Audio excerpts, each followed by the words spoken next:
Good morning. We're going to do Psalm 82 today for a Tuesday morning. God has taken his place in the divine council. In the midst of the gods, he holds judgment. How long will you judge unjustly and show partiality to the wicked? Give justice to the weak and the fatherless. Maintain the right of the afflicted and the destitute. Rescue the weak and needy. Deliver them from the hand of the wicked. They have neither knowledge nor understanding. They walk about in darkness. All the foundations of the earth are shaken.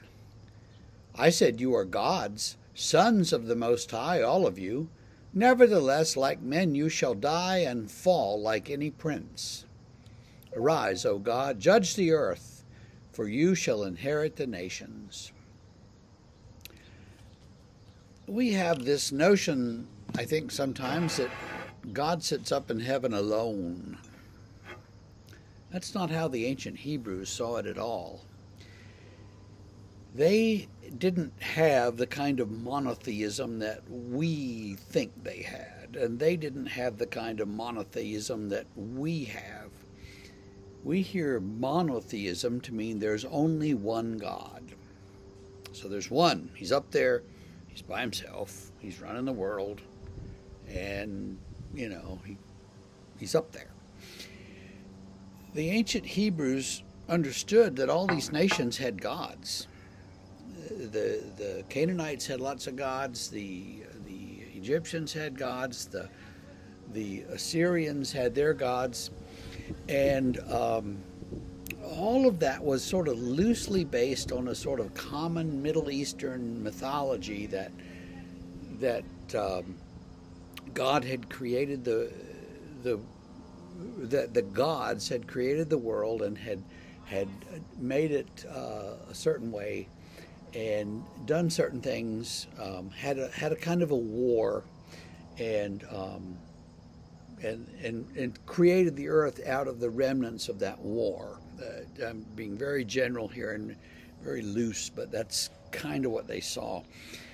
Each country had a different version of it and a different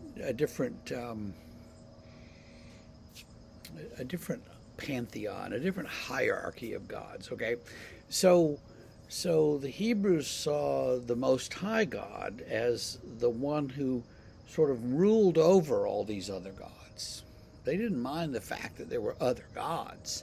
They just thought that these gods were much less powerful than the one of Israel, the Holy One, the Most High. And so it was sort of a henotheism, a one among many kind of theism. And so what the psalmist says here is, you gods aren't doing your job. God is holding court, and he's bringing you to account because you're not doing what? And this is the interesting part. They're not taking care of the destitute, the poor, the needy, the weak, the fatherless. What is the church not doing these days? We're not taking care of the destitute, the poor, the weak, the needy, the fatherless. Well, some of us are, some places here and there to some extent, but it's not like it's an ongoing mission for the whole church. We see in our country, I think at least, we see the poor as somehow people who have morally failed. Good people are rewarded, and so if you're not rich, you must not have been rewarded. You must not be very good. Which flies in the face of course, what the Psalm says, that why are you gods rewarding the wicked? Why do the wicked get all the goods, and the poor get none? You should be helping the poor. So there's that. So God is up there among these gods, and God is holding court. Now Isaiah has some of this in chapters around the 40s and 50s, where there's a sort of a court scene, and God is holding court.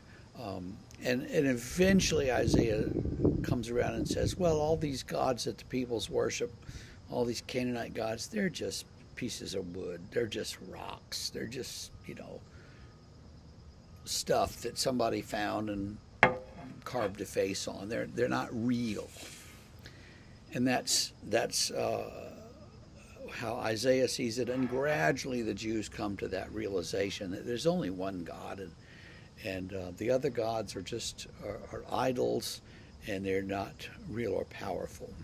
Well, there are plenty of gods in our world that aren't real or powerful either, though people ascribe to them a great deal of power. So don't do that. Don't give in to the pressures to worship idols, but worship the Lord God.